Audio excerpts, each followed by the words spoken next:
everybody keeps waving the offer sheet threat. Is Bowen Byram a top candidate? Hey, Matthew Knies in Toronto was an RFA. I mean, go down the list. Yeah, but every GM that has those players says the same thing. Go ahead, try. You know what? I think we'll figure it out. Yeah.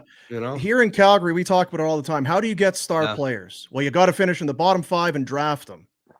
We know that the Flames and Craig Conroy were in to a certain extent on offer sheeting the 2 guys that went to St. Louis last year and just it didn't go through with it. And I just wonder, between you need your own picks and they got those, and you need some cap space and some real money to spend, and they got all that too. I wonder if that is maybe one of those approaches that we here, as we talk about them every day, don't spend enough time focusing on. Maybe that's how you get your star or close to it, is by way of an offer sheet. Well, I don't wonder. I know that's what Calgary's looking at. The other thing, though, we got to remember that you're alluding to, Dregs, is like. Sorry, Ryan. Did you have something? Just wanted you to keep going there, Dregs. No, Calgary's one of those teams for everything that you just said, Boomer. That makes sense. And it's not that Craig Conroy hasn't made trades. Of course, he's made trades. And he was one of the more persistent general managers in on Dylan Cousins with the Buffalo Sabres, and he ends up in Ottawa. Sometimes you don't have the playing capital or you don't want to break up your NHL roster, to try and get better in a different area. But you still want to navigate through the trade process and have meaningful trade negotiations, but you still come up empty-handed at certain times.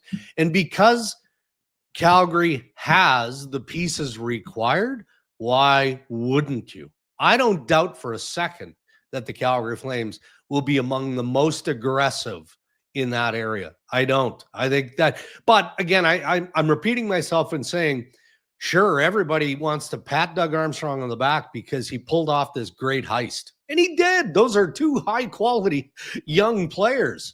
Terrific ads by the St. Louis Blues. But every cap team is sitting there going, well, that ain't happening to me. We're not making the mistakes of Jeff Jackson and Stan Moman, and by extension, Kenny Holland-Maine. We're not doing that, but Calgary's going to try. Yeah, and that's the point you're making, that like all the wanting to do it's great, but it was a rookie GM that walked himself into that trouble. He didn't keep an ARB case for a second buyout window. Yeah. He spent a ton of money July 1 on guys where he could have put it in a drawer like Lamoriello does, and that doesn't put him up against the cap. This was a huge blunder by a first-time GM that allowed St. Louis the opportunity. Yeah.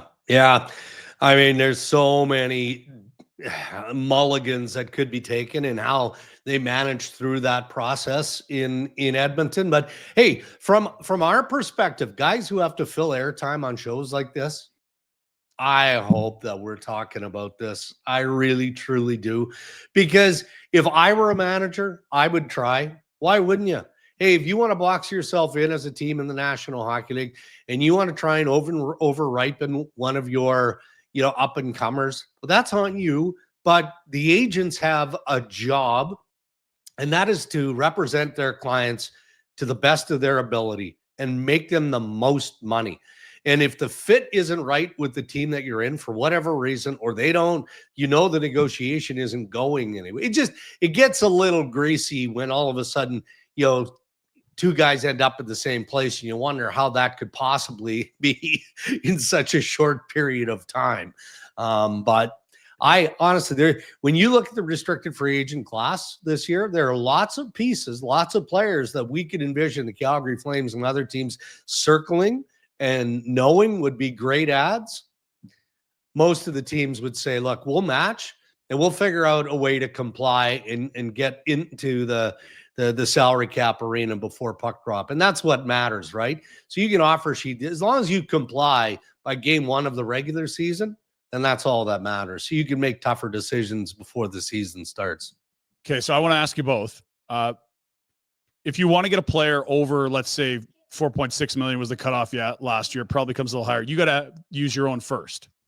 If each of you are the GM of the Calgary Flames, are you comfortable putting your first-round pick on the table to chase someone like a Byram, like a Knies, which other RFA is the apple of your eye, knowing you might just be a Dustin Wolf injury away from that being like a top 5 pick and a superstar, or a lottery win that turns into McKenna? Like, would you do it or not? Because that's the real tough one I think Connie's going to face, is that I'll start. Pluck some middle guys, but to get someone over 5, that's first.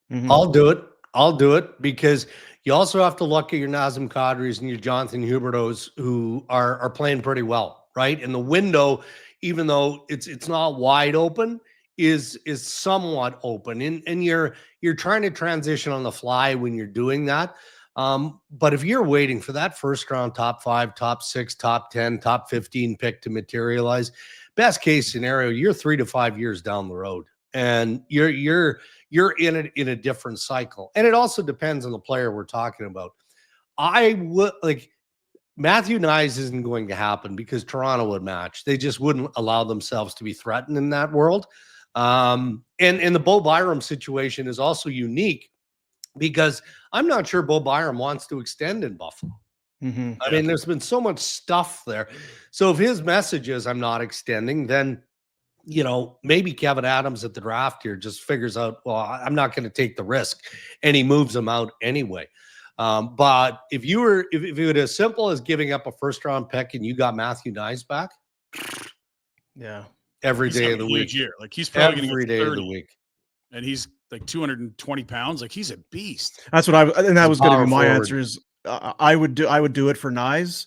Yeah, Because on the flip side, I agree. I think I might be able to make some kind of a trade for Byram. I might be able to get him. They're never trading Knies. no, So if I can force their hand, and yeah, Carolina tried for Mikko Rantanen, Yeah. and Toronto just no.